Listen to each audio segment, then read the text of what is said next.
Hey, and welcome back to another Docs Who Lift podcast. I'm your host, Dr. Spencer Nadolsky. I got my co-host here, Dr. Karl Nadolsky Jr. And today, we are going to be talking about the medicines that can cause weight gain.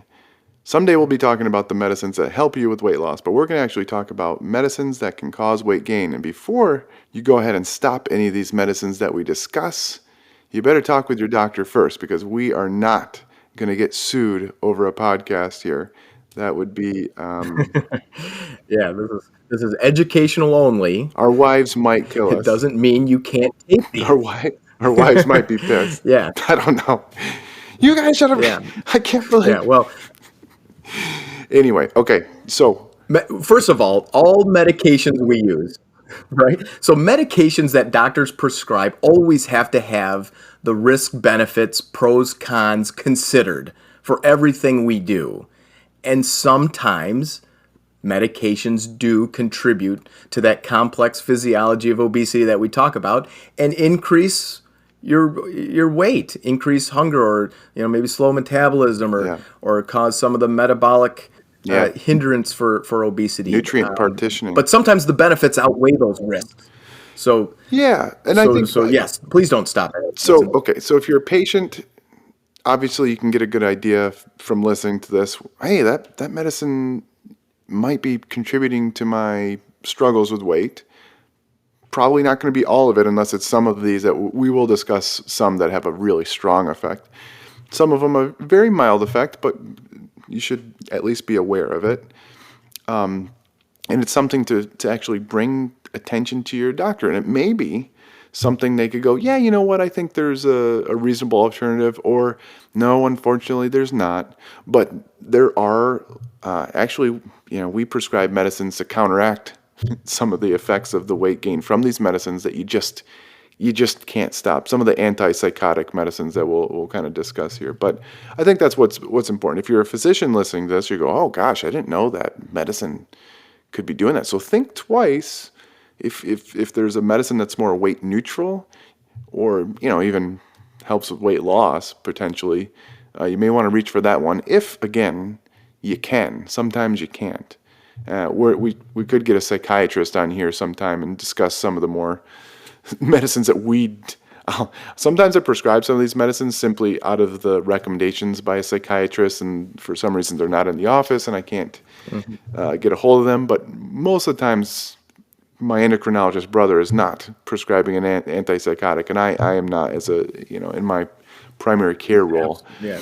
But no. So, which medicine class do we want to talk about first here? There's a table in the Endocrine Society, obesity pharmacology guideline, actually, that has a nice little table of the common drugs that cause weight gain from their meta-analysis that they used for that guideline. But there was also a more recent one. But anyways, I would say the most common. Okay, the most common that I see are probably medicines for depression, the SSRI class. Can we talk about that first? And they're probably the most misunderstood too. I think that because I think a lot of people think they all cause weight gain when that's not actually true. Yeah.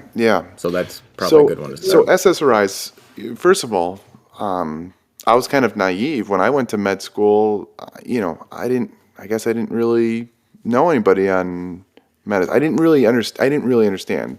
But tons of people are actually on medicine, and you may not even know that. And the SSRIs are probably the most common one you'll see. So SSRIs, selective serotonin reuptake inhibitors. And these are commonly prescribed first line for chronic depression and also anxiety, mind you, and a few other things. There's multiple uses for these, but most commonly anxiety and depression. So a lot of people are on these. And there's one specific type of this, paroxetine or Paxil, is probably the one most well known for causing weight gain. The one that might cause some weight loss or more weight neutral, would you say is that fluoxetine or Prozac? Well, yeah, fluoxetine is the one that it's kind of the preferred alternative, generally speaking. If we're talking straight SSRIs, Now we haven't gotten into the SNRI and all that stuff. But in between, there's like Lexapro, escitalopram probably has a little bit, maybe a little bit of weight gain. And there's citalopram, sertraline, Zoloft, all those ones in between. I would say, it's not a lot of weight gain, but I have patients that tell me like, man, my hunger has been high. They'll admit that they gained like 10 pounds since starting the medicine. Now, Yeah. On the other hand, you'll also hear them say the opposite because those medications are also treatment for, like, say, binge eating. And so it really depends. And I think different individuals respond differently to those. So the studies don't show that those cause weight gain, but everybody's different. So if you feel like you started gaining weight when you started a medication, it's something to yeah, discuss. But paroxetine, sorry to use the trade name Paxil company, but that is the notorious one. That's kind of the obvious one, the very evidence-based one that increases weight yeah, that's the one. generally. That's the one shown in the studies. Like, hey, if one of these is going to be causing weight gain, it's probably that one. Beyond that, like I said, the Lexapro, escitalopram, citalopram, Celexa, sertraline, Zoloft, those they may not cause some weight gain in you, but May or again, may not. They may even they help may you. even help you. So fluoxetine or Prozac, may be a little bit of weight loss or maybe nothing, but honestly, again, this is a good discussion to have with you. Some people think it's a relevant weight loss medicine, but it's Yeah, it's not. not a weight loss I medicine. think wasn't there one of our colleagues Yeah, who yeah, yeah. was It's like trying to it's claim that it's it was a weight loss it's medicine, it's and not it's just actually not. a weight loss It's not. medicine, and not an evidence-based one. So, No. It might be better than paroxetine yeah. So if you're going to use for something, depression, and the for doctor, not causing weight gain. yeah. But Now, okay. On the other hand, too, we'll just throw this out here. Wellbutrin, which is not an SSRI, bupropion, it works on norepinephrine and dopamine. bupropion. That one might actually help with weight loss. So if you're discussing with your physician Yeah. and you're like, hey, I think I need to go on an antidepressant, you may mention that. But again, it's not necessary for everybody because it does have different effects and may not be the right one for you. So throwing that out Yeah. there. It may not be what's right for your actual issue. Another one that's interesting, and this isn't an SSRI, but Yeah. mirtazapine. You know, it for some reason it seems like it's being used more now, actually in the psych world, which of course I'm not in. I'm just seeing some of the results of it. But I was always more under the impression to use it for people who needed to gain weight because it's an appetite stimulating medicine. Yeah. So that's the trade name of that is Remeron. Remeron. Yeah, we used to we used to see that all the time. Just give them some Remeron, help them gain weight. So yeah, mirtazapine is one of these that Yeah. I wouldn't be prescribing that unless maybe for hunger, I suppose, in a No, primary. that gets out of our wheelhouse for Yeah, sure. Yeah, but I've seen more people lately on it. yeah. There are some older antidepressants that some people might still be on, and for other off-label like pain syndromes, the tricyclic antidepressants, TCAs, so amitriptyline or Elavil and nortriptyline. Amitriptyline is the one. I never prescribed these. This was like those are kind of older drugs, but some No. people still use them for pain, certain pain. I don't know. I don't Yeah, prescribe them, but specifically for like neuropathic pain and stuff like I that. guess Yeah. I don't know. I don't prescribe them, but anyway, just to be aware of those. On that note, that could jump us to another group of medications that can cause some weight gain that are, say, for like the neuroepileptics, nerve pain type medications like pregabalin or Lyrica, Yeah. Neurontin, gabapentin. Those medications are associated with weight gain, and a lot of people are on those for a variety of reasons. Yeah, what's interesting is those with type 2 diabetes, when they have peripheral neuropathy. Neuropathy, I mean, I don't know if you're prescribing these for those patients or do you let the primary care, but like sometimes. it's interesting because it's like, gosh, you want it to, because the pain is miserable. I've never had it, of course, so I can't say, but Yeah. the patients are just like miserable. So it's like, oh God, I don't want to cause more weight gain, but you want to Yep. relieve their pain. But the gabapentin, Yeah. neurontin, So that's the thing. Sometimes we got to do what we got to yeah, do. And that's what I tell the patients, if we can't get rid of this medicine that might be working against us a little bit, we just got to do other things. And, we got to think in a holistic manner. And because, specifically, like, Lyrica is approved for diabetes neuropathy. And it works well. And, fibromyalgia, too. We probably have a lot of people listening to this that might struggle with fibromyalgia. Now, of course, we're the ones to always prescribe exercise as medicine first for fibromyalgia. But Lyrica is approved for fibromyalgia, and weight works against fibromyalgia. So sometimes these things can be a little bit of a vicious cycle, and we have to just, again, be cognizant of it and be aware of it. And sometimes you need it, though. Yeah. So those are kind of in this anticonvulsant mood stabilizer category. So Depakote, valproic acid, carbamazepine, lithium, Vicabetrin. I've never prescribed that one, but you're looking at the table. Yeah, I know. I don't. I'm not familiar with that one. I'm looking. I have my book open. I have my I have a chapter on it, but no, I've never actually prescribed some of the alternatives. And again, this gets a little nuanced that, physicians treating you will have to, very carefully consider these options. And they may just not be real, true alternatives for what's ailing you. But some of the medicines that are potential alternatives, we actually use specifically to improve, appetite, cravings, and help with weight loss. But we don't need to necessarily get into those. Just, again, be aware of it. Yeah. So then the other ones, the big one, antipsychotic medicines. The big one that we see from like a metabolic standpoint. So these medicines, as my brother said earlier, they could either increase your hunger. That's where we kind of see probably the Paxil. There's probably some hunger, the serotonin modification. And then some of these other ones, there's actually some like histamine in there. Yeah, the antihistamines are often known to be associated with some weight gain. And some of these other medicines also hit the histamine receptors in different ways that might increase hunger, and that's why you're gaining weight. But some of these other ones actually they have like a purely metabolic, maybe nutrient partitioning effect that goes along with the appetite. Maybe having some of the dopamine issues too. Yeah. So the olanzapine, the quetiapine, risperidone, aripiprazole, those are the most notorious for it.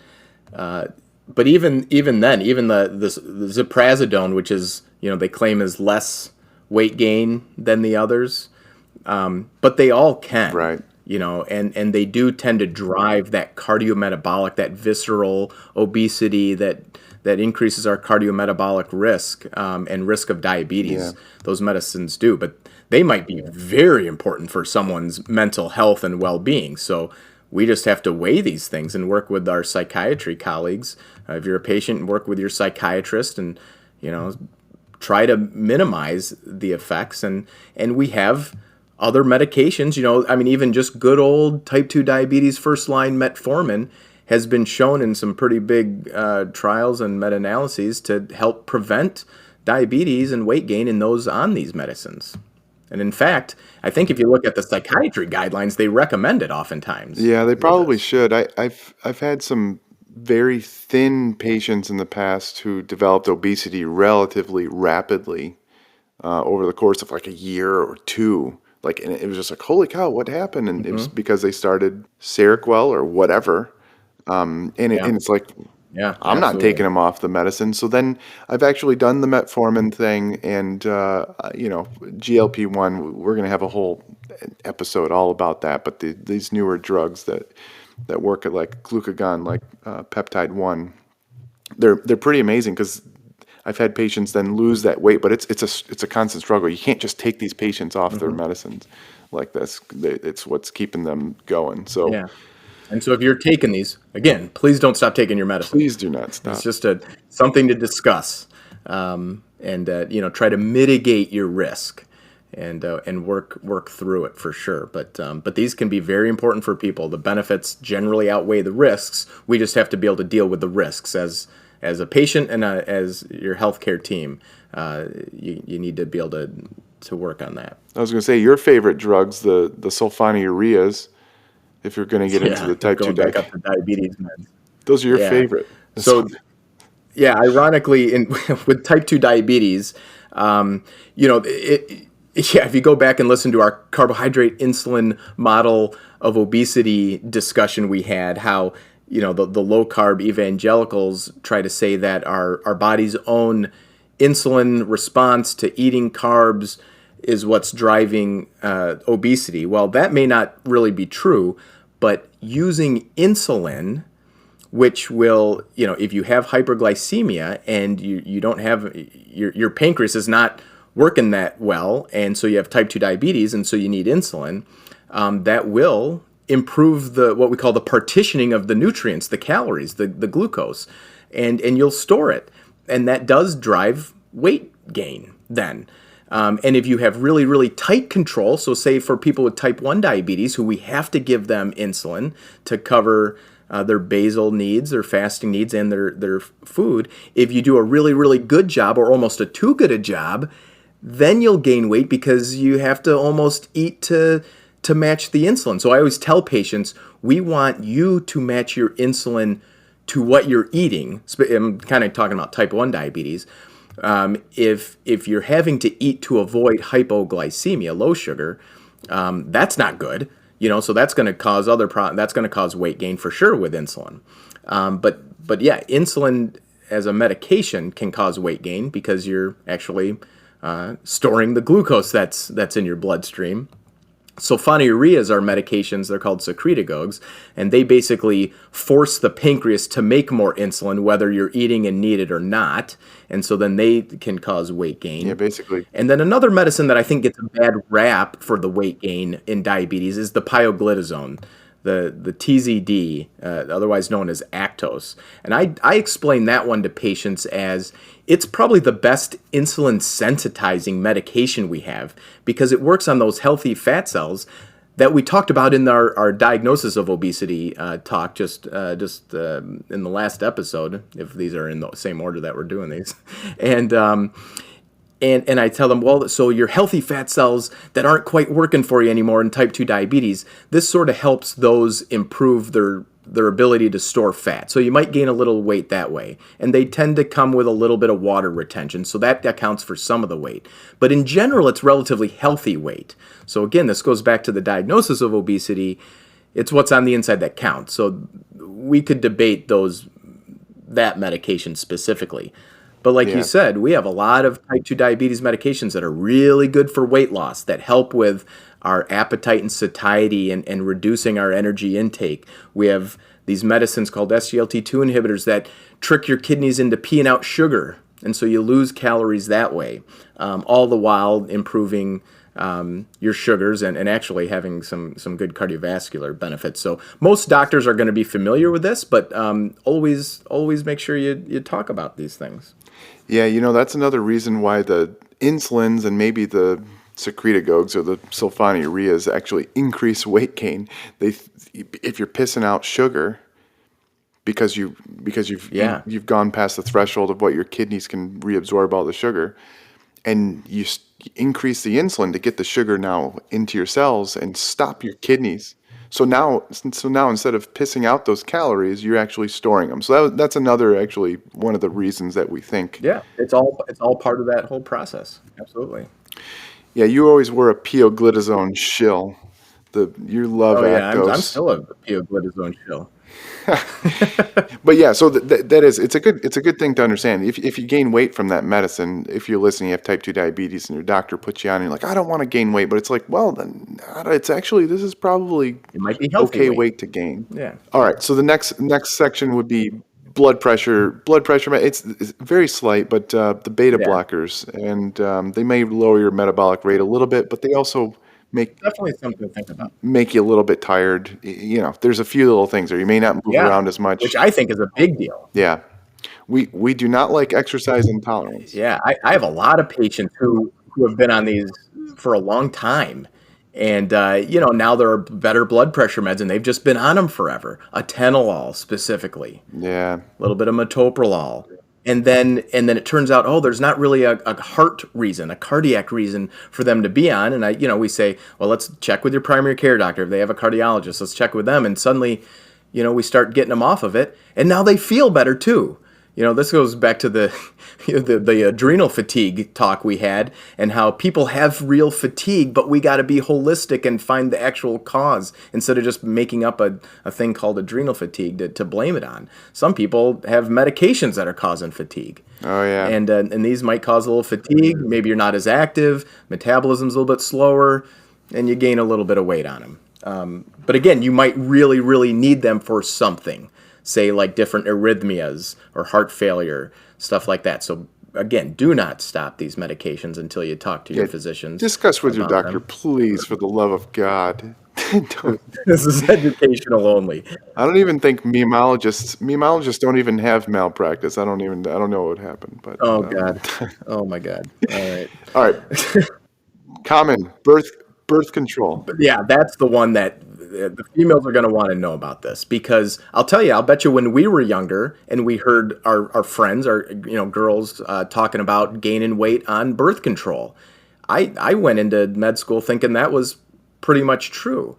As it turns out, the studies at least, now again, everyone's different, and I do think different people respond differently to these things, but generally speaking, the studies do not really show much of a weight change for most like birth control pills, specifically oral birth control pills. The one that is notorious Oral contraceptive. Yeah. is the progesterone shots, the injectable contraceptive medications. The Depo shot. Depo-Provera. So Yeah. that's pretty common, and that does have data behind the weight gain tendencies. And I have plenty of patients who, when we do our weight history that we all do, or we should be doing, they gained a certain amount of weight in their whatever it is, their 20s. And it's like, oh, I was on Depo-Provera during those years. It's not uncommon. Yeah, the most common I see is like 10, 20 pounds, maybe 20 pounds at the highest, but usually around 10 pounds. Some of it's fluid, because I was like, what is the mechanism of it? Some of it's fluid, but I think there's probably a hunger with the progestin. I think the progestin is causing a hunger. Yeah. I'm not sure exactly why, Yeah. because I've looked this Because up. most of the time when I see it, they're not on it anymore. They're just it's just difficult for them to lose the weight now after they were on it for whatever many years. Yeah, that's the unfortunate thing. This is what we talk about, the whole whether obesity is a choice. There are secondary causes of weight gain, and then because of the weight gain, your body then it's like defends it. you want to remove the offending agent, and sometimes that does the trick, but other times your body, for whatever reason, now wants to fight to keep that weight. It's really frustrating. So Yeah, it's new desired weight, whether it's good or bad for you, yeah. and generally it's bad for you. Okay, so there's other progestin types of things too, like the Nexplanon, the Implanon, Nexplanon. So these are other progestin birth controls that it should, and then also the Mirena, the progestin IUD. It shouldn't be causing weight gain, but there's a little bit of plausibility there. So anecdotally, my patients say it, but in the studies, it's like, it shouldn't be a lot, but it might be a little bit. Yeah. Again, don't go removing your IUD and then making us pay for Yeah, please don't do that. Don't for your new child. again. Please don't do that. How many times in this podcast can we say, please don't stop any medications or removal of any contraceptive devices? Well, I was just going to say you can get a copper IUD if you're worried about the hormonal effects. It's just you won't get the changes in your period or whatever, your menstrual cycle, that you can get with the hormonal one. But the copper IUD actually works really well. But some of my patients complain about the heavy menstrual flow.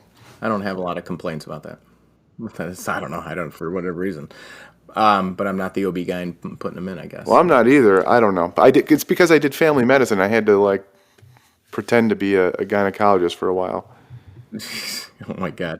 All right. The final one that I think is, maybe the most notorious overall are really the corticosteroids, and so corticosteroids are medications that are the steroidal anti-inflammatory. They're basically mimicking your body's cortisol, the stress hormone, and they're used for a whole variety of inflammatory issues that are, they're really beneficial for some things, but too much is really not good for us, and it increases appetite, slows metabolism a little bit, drives the storage of our adiposity where we don't want it in our abdomen, viscerally, ectopically, increasing cardiometabolic risk. And people are on they're inhaled, which usually shouldn't cause too much, but it's Might be a little possible. bit, yeah. They're injectable steroids. There are topical steroids, but which again shouldn't be enough to cause this, but it's happened. Trust me. But most of the time, it's going to be pills that people have to take for whatever reason. They're on high doses of prednisone, most commonly for different inflammatory disorders, and we're always trying to minimize the use of these that are higher than what your body's normal cortisol amounts are. But that's not always capable. People aren't always capable of doing that for whatever reason. And so oftentimes we, as endocrinologists, we end up having to deal with the consequences, the obesity, the cardiometabolic disease, the diabetes. They're also really bad for bone health, for what it's worth. But these are pretty notorious for that. Once maybe a couple patients a week, you do their weight history. So I see like 5 new patients a day now for weight loss, and every day or two, someone will say, it all started when, no, but their weight history goes, like, I never had issue until I had to go on prednisone for XYZ, some kidney issue, something, Yep. some autoimmune problem that they had to go on high dose and then do it A for, lot of rheumatology stuff, extended period of time. And then they tried to wean off, lung issues. and now they have this weight again. Some weight will come off when you taper off a bit, but sometimes you're stuck with some weight there, and your body's fighting to have it. So unfortunately, ideally, if you're good with a good rheumatologist, they have all sorts of new biologic medicines.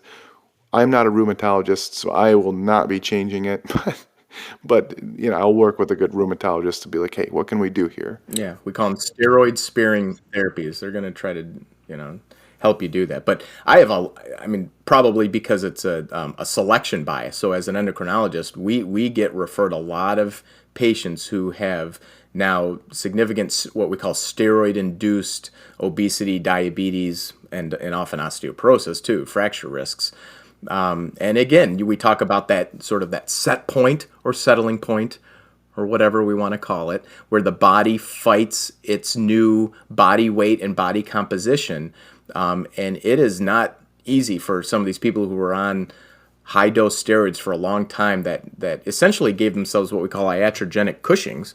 They had too much corticosteroid in their body for too long, and now they have obesity, type 2 diabetes, and it was really steroid induced, and now they might not even be on steroids, but we're still struggling to really treat it. Yeah, because the that's body's tough. working against them. Yeah, the last one are the antihistamines that I have in my little book here, but it's a very, very mild effect, and it's probably the more older generation. The newer stuff like Zyrtec, just cetirizine and like loratadine, like Claritin, and fexofenadine, Allegra. Probably a milder effect, but something to be aware of if you're just taking them all the time, all year long, when maybe you don't have seasonal allergies at certain points of the year. But anyway, just throwing that out there. Yeah. And so, for anybody who's really interested in reading more about some of the data behind these medications, like I mentioned earlier, the meta-analysis of these medications was published in the Journal of Clinical Endocrinology and Metabolism in 2015. That was done to We'll go put it with in the show notes. the Endocrine Society guideline that year. So that's pretty good. There are some other recent ones that also, have some newer nuances with it, but I think that's a pretty good basic one for people if you want to read about it. If you want to show it to your doctor, whatever. So most of the people listening to this are probably patients, but there's probably physicians listening too. But If you're a patient going, oh gosh, I'm on one of these medicines again, don't stop it for the love of God. Just, discuss with your doctor. There may not be an alternative. And in which case, maybe you discuss using another one of these medicines that help. And we'll have a whole podcast all about these other medicines that help with weight loss, and maybe multiple podcasts on that. But for the time being, we wanted to discuss these secondary causes of weight gain being medication and just go over the most common ones we see. All right, that's it. That's all I All got. right. That's all you got? That's all I got. Hopefully we haven't bored them too much. Yeah, well, we don't have our video on, so they probably wouldn't have been bored if they saw our video, but I'm just kidding. We're not doing it. We're doing we actually had to do these a little bit later since schedules weren't Yeah. working out. So anyway, all right, that's all we got. Till next time. Hopefully we don't sound like we're falling asleep either. Yeah, I know. I took a Benadryl. I'm going to gain some weight, and I'm going to fall asleep too. Anyway, Holy all cow. right. Subscribe, All right. share with your friends, share with your doctor, give us a rating, whatever you need to do to make the Docs Who Lift climb the charts to be on top of whatever. I don't even know those lists, but anyway, whatever. Till next time. Something. Bye. Bye-bye.